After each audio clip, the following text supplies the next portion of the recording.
You don't belong here. Back your vehicle up and leave the property. I won't ask you again." Soraya Nkosi had been driving for 6 hours.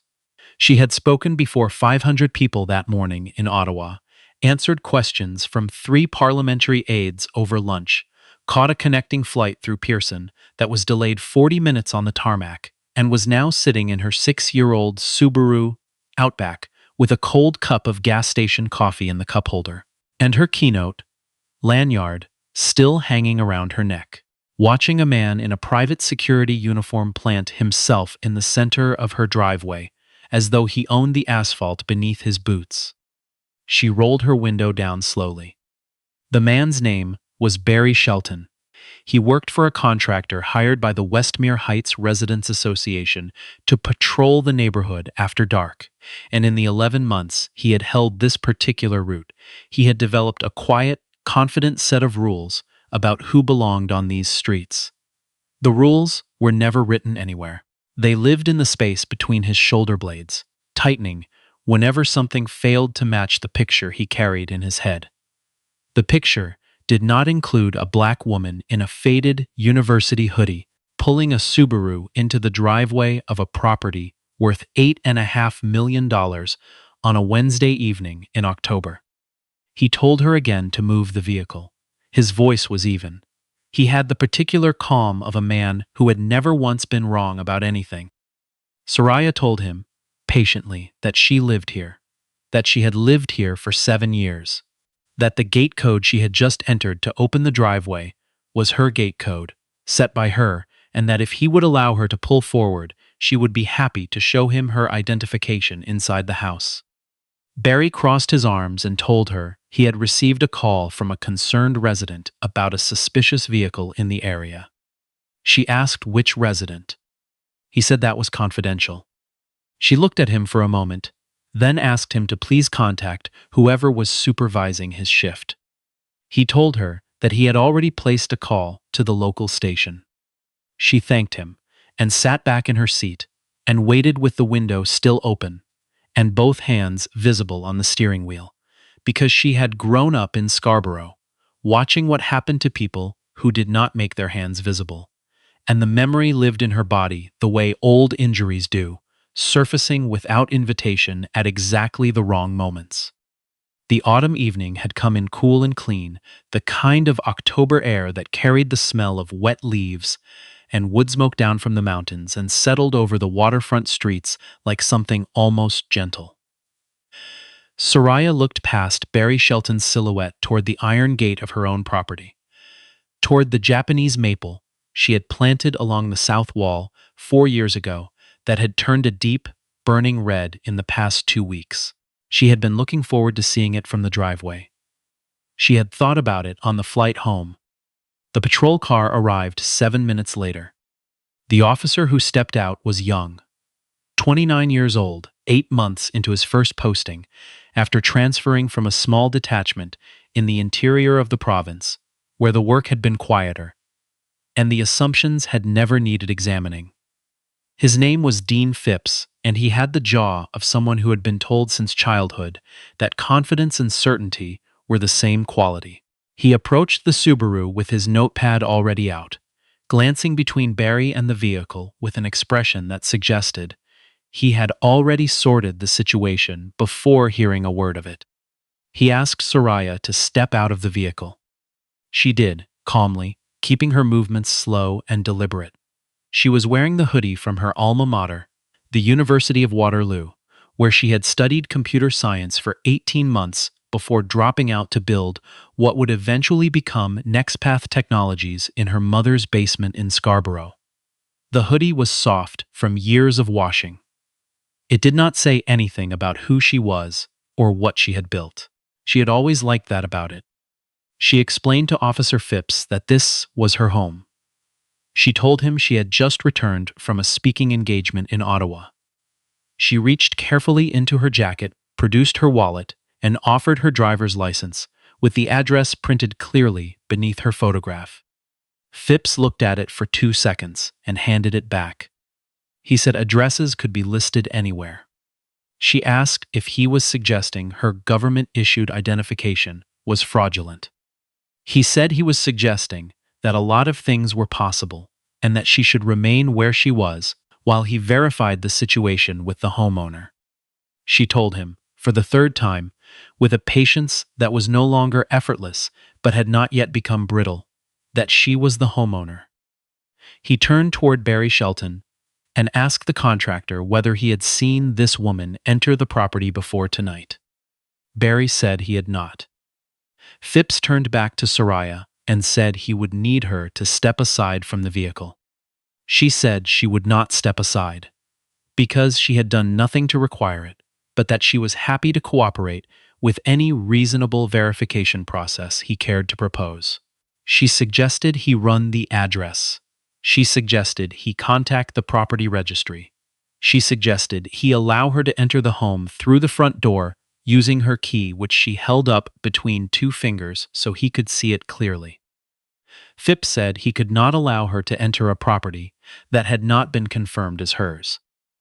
She told him she understood and reached slowly into her bag for her phone to call her property manager, who had documents for exactly this kind of occasion, because this was not the first time something like this had happened to her on this street, though it had never before reached this particular pitch. What happened next took less than 3 seconds. Phipps stepped forward and seized her wrist, not roughly enough to leave a mark immediately, but firmly, decisively, with the total certainty of a man who had decided that a woman reaching into her bag in front of him was a situation that required his intervention, regardless of what she had just told him.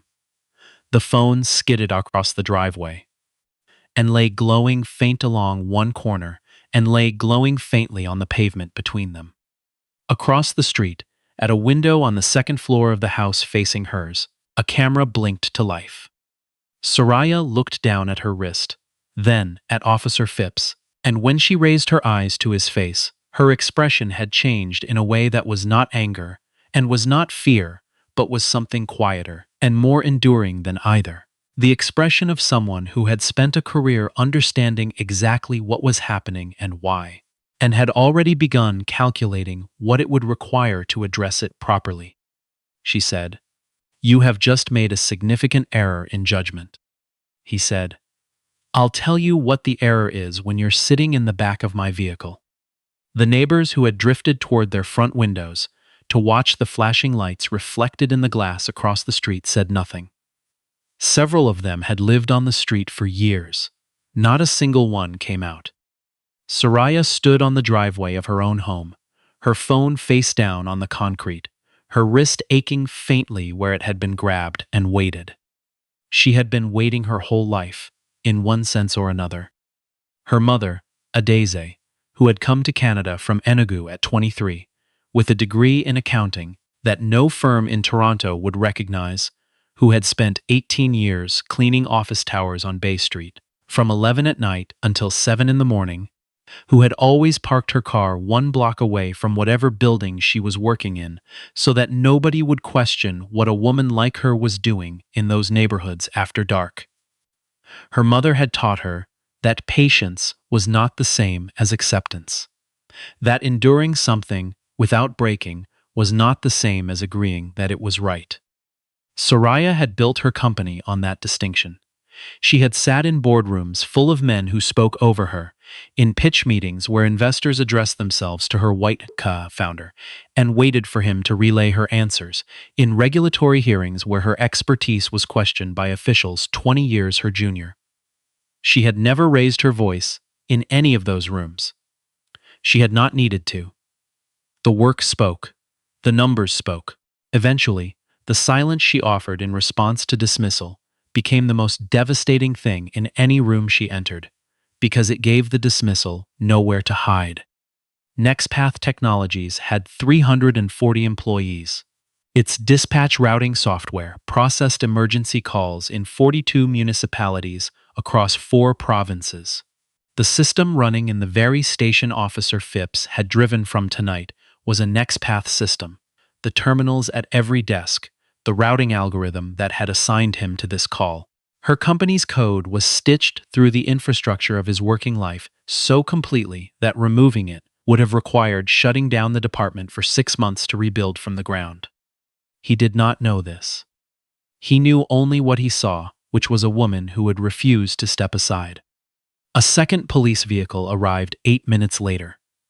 The officer who stepped out was a staff sergeant named Ray Dupuis, the watch commander for the evening shift, who had been monitoring the call log from his desk when something about the address caused him to pause. He had seen it before. He was almost certain he had seen it in a document or a presentation, and this was where the unease had begun gathering in his chest on the drive over. In the materials from the mandatory department training session 6 months earlier that had run for 3 afternoons and covered the legislative changes brought in by the passage of Bill C-89, he stepped out of his vehicle and looked across the driveway and stopped moving entirely. He knew her face. He knew it because it had been on the first slide of the second training afternoon. He knew it because it was on the cover of the case study binder that was still sitting in the third drawer of his desk at the station. Because he had not had time to file it yet, and because, if he were honest with himself, he had kept it out because he intended to read the appendix more carefully when things slowed down. Her name was Soraya Nkosi. She was 42 years old. She was the founder and executive chair of NextPath Technologies, which was headquartered in Waterloo and had an annual revenue that the training materials had listed in a footnote as a point of contextual reference. She served on the Federal Digital Safety Advisory Board. She had testified before the House of Commons Standing Committee on Public Safety 2 years ago, and that testimony had formed the evidentiary backbone of Bill C-89, which had passed in the spring and had overhauled the identification verification procedures that every officer under Ray Dupuis's command was now required to follow during property disputes and residential stops. The procedures Phipps had just ignored, step by step, in front of a camera across the street. Ray Dupuis walked past Barry Shelton without looking at him. He walked past Phipps without stopping. He reached the place Soraya was standing and he spoke her name, and the way he said it contained everything: the recognition, the horror, the particular shame of a senior officer watching a junior one dismantle everything the department had spent the past year rebuilding. He apologized before she asked him to. He said it clearly and without hedging, standing on her driveway in the October cold with the camera across the street still recording. She thanked him. She picked her phone up from the pavement herself. Ray Dupuis turned to Phipps and asked him, in a voice that was very quiet and completely still, to explain what had occurred. Phipps began to explain. He used the word protocol twice. He said she had failed to comply. He said the situation had escalated. Ray said, she presented valid identification. Phipps said the address could have been listed anywhere. Ray looked at him for a long moment. Then he said, the verification procedure for residential stops. Section 4, subsection 3 of your training manual. What does it require? Phipps recited it. He knew it. He had signed the form confirming he had read and understood it. Ray said, do you know who authored that procedure? Phipps said he did not. Ray said her name again. The silence that followed was the kind that changes the shape of a moment permanently so that everyone present will remember exactly where they were standing when it arrived, and will carry the geography of it for years. Phipps's face went through several expressions in rapid succession. None of them landed on anything useful. He had grabbed the wrist of the woman whose research had written the law he had violated. He had knocked the phone from the hand of the person whose testimony to Parliament had produced the exact protocol he had signed his name beneath. He had stood on her driveway in front of her iron gate and told her, with confidence, that addresses could be listed anywhere. Across the street, the camera continued recording. The professional standards unit arrived within the hour. They were efficient and thorough in the way that people become when they understand the weight of what has been placed in their hands. Body camera footage from Phipps's unit was reviewed immediately. The footage from the patrol car's dash camera was logged and timestamped. The recording from the neighbor's window camera was collected and cross-referenced against both. Barry Shelton's radio log was pulled. The entire sequence assembled itself in under 90 minutes into something that left no interpretive room whatsoever. A composed woman, hands visible, identification presented, complying with every request, her phone knocked from her grip before a single escalatory action on her part. Phipps changed his account 3 times over the course of the evening. In the first version, she had reached into her bag without warning. In the second, she had refused to comply with a lawful direction. In the third, there had been a sudden movement he had interpreted as a potential threat. Each version dissolved the moment the footage was played back beside it. His badge was surrendered before midnight. The story reached the national news by the following morning. A broadcaster in Toronto ran the neighbor's footage on the morning program with careful, precise language. A technology publication ran a sidebar about NextPath's software infrastructure within 6 hours, and the sidebar was shared more widely than the original piece. By the afternoon, commentators across the country were not simply talking about what had happened in a West Vancouver driveway, but asking the question that mattered most. The question that had appeared in Soraya's inbox from her communications director within 20 minutes of the story breaking. What happens to the woman who doesn't have her name on a training manual? Soraya read the question and set her phone face down on her desk. She had been thinking about her mother. She did not give interviews during the week that followed. She did not appear on panels. She let her legal team handle the preservation of evidence and the formal documentation, and she returned to work, and she answered emails, and she called her mother every evening from her kitchen, while the Japanese maple turned darker red outside the window. The review hearing was scheduled 3 weeks later, in a room at the municipal offices that was fuller than anyone expected for a regional disciplinary matter. Soraya sat at the witness table in a dark blazer and no jewelry, a glass of water in front of her, and spoke without notes for 22 minutes. She began with a story about a woman she had known for her entire life. A woman who had driven to work in the dark for 18 years, who had always parked 1 block away, who had been stopped twice on that 1-block walk by officers, who wanted to know what she was doing in the area, and who had never once reported it, because she could not afford to miss a shift for a hearing that she did not believe would produce anything except more difficulty for her, and less difficulty for no one. The woman was her mother. Soraya said this plainly, without flinching, watching the panel members absorb it. She said she was not there to end Dean Phipps's life. She said she understood, clinically and without comfort, how assumptions of the kind he carried were formed. And she understood that understanding was not the same as excusing. And she had no intention of confusing the two. She said she wanted 3 things from the panel, and she listed them without drama. She wanted a full accounting of what had occurred, made public in complete form, without the softening language that so often reduced incidents like this one to isolated failures of individual judgment, rather than expressions of a structural assumption the institution had never adequately interrogated. She wanted a formal review of identification verification procedures across all residential and property stops in the region, with particular attention to the gap between the written protocol and its application in the field.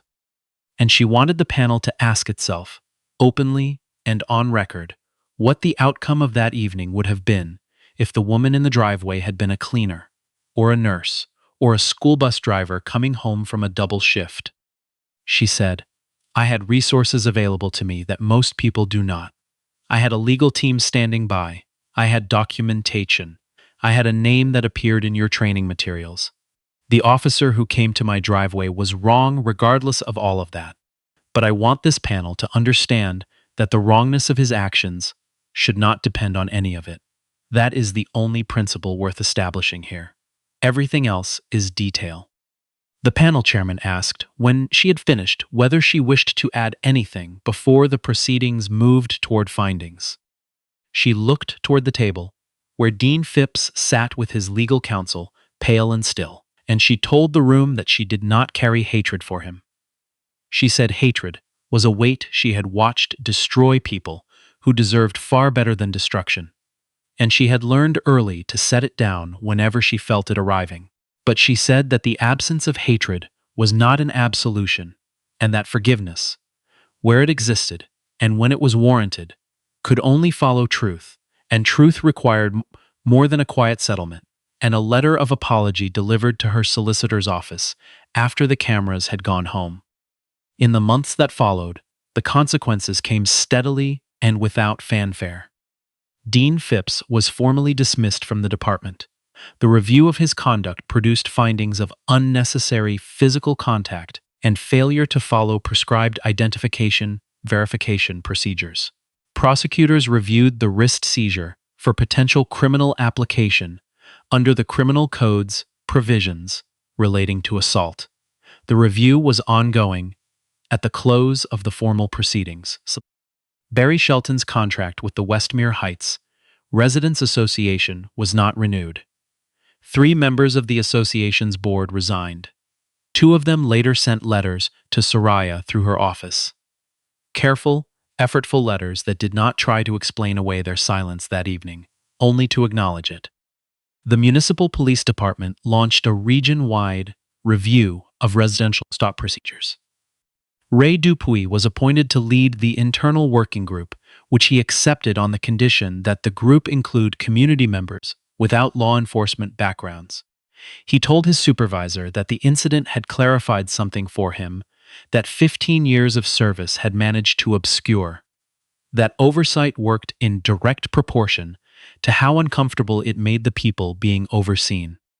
NextPath's contract with the department came up for renewal 4 months later. Soraya's board recommended declining. She overruled them. She said the software kept people safe, and that keeping people safe was the reason she had built it, and that the question of institutional accountability was separate from the question of infrastructure, and she intended to keep them separate. She did negotiate one new provision into the renewal contract, a data sharing clause that would allow NextPath's research division access to anonymized stop and identify records across all municipalities using their dispatch system for the purpose of ongoing equity analysis. The department's legal team agreed after 2 weeks of deliberation. Soraya signed the amended contract on a Tuesday afternoon and filed it without ceremony. A young constable named, in his first 6 months on the force, still learning the weight of what he carried, came to her door one Saturday morning with a handwritten note from his training officer. The note said, briefly, that Constable Price had requested the opportunity to apologize in person, and that his training officer was making the request on his behalf because the constable himself was uncertain whether he had the right to ask. Soraya read the note twice, then invited them both in for coffee. She spent an hour with them in her kitchen and said very little about herself. She asked the constable mostly about why he had joined and what he thought the job was for, and what he thought the people on the streets of the city he patrolled needed most from him that they were not currently getting. He was 24 years old, and he answered her questions honestly and sometimes haltingly, and by the time he left, he was carrying a copy of the protocol document that bore her name in the citation footnotes, which she had printed from her home office and folded neatly in half. She thought about him often in the weeks that followed. She thought about all the officers she had met in the years of this work, in hearings, in training sessions, in the corridors of municipal buildings, where policy was made by people who meant well and were insufficient, who had arrived at the job carrying something they had never been asked to examine and had never examined on their own. She did not think they were all lost. She had never thought that. She thought they were, most of them, somewhere in the middle of a process that the institution around them was only beginning to take seriously, and that the middle was a difficult place to be, and that difficulty was not the same as impossibility. Her mother came to visit in November, on a morning when the maple had gone fully bare and the driveway was covered in the last of the red leaves, drifted from its branches. Adizi walked up to the tree and stood with her hand on the bark, for a moment the way she always did, and then turned to look at the gate behind her. Soraya watched from the doorway. Her mother had never said much about what had happened in October. She had called every day in the weeks immediately afterward, in the way that she called when she was frightened, which was frequently and briefly. And she had listened without comment while Soraya described the proceedings, and she had said, at the end of each call, only, "Good, just that. Good." Standing by the Japanese maple now, she turned and looked at her daughter on the step and said, "You parked in the driveway." Soraya said, "I always park in the driveway." Her mother said, "I know." It was not a long conversation, and it did not need to be. 3 weeks later, on a quiet morning in early December, with a thin skin of frost across the windshield and her breath coming in small, visible clouds, Soraya pulled into her driveway after an early run along the seawall. A constable on foot patrol was making his way along the far side of the street. Collar turned up against the cold, notepad tucked under one arm. He was new to the route. She had not seen him before.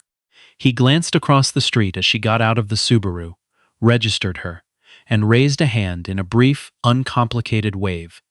The way people acknowledge each other on cold mornings in quiet neighborhoods. Nothing more than that. No calculation behind it, no assessment. Just the ordinary reflex of one person noticing another and offering the smallest available gesture of common courtesy. He did not know her name.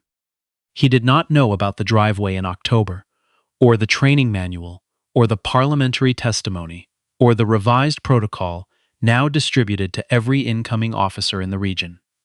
He was simply new enough to the job and young enough still that the habit of courtesy had not yet been crowded out by the habit of suspicion. Soraya waved back. She stood for a moment after he had continued down the street, her keys in her hand, the frost beginning to melt off the roof of the car in thin, transparent sheets. She was thinking about a parking spot 1 block from a Bay Street office tower at 2 a.m. She was thinking about 18 years of night shifts, and the particular calculation her mother had made, every single night, about what was safer. The parking space closer to the door, or the block of extra walking in the dark. She was thinking about how much distance existed between that calculation and the casual, uncomplicated wave of a stranger on a cold street who had looked at her and seen simply a person coming home. It was not everything. She understood, more clearly than most, exactly how much distance remained between a gesture and a guarantee, between a policy change and a culture shift, between an individual moment of ordinary decency and the structural transformation that would make such moments the rule rather than the exception. But it was real. It had happened. It was the kind of small, undramatic, unrecorded thing that her mother had never quite been able to take for granted, and that Soraya had spent her entire career working toward, not for herself, but for the woman who had driven to work in the dark for 18 years and always parked 1 block away.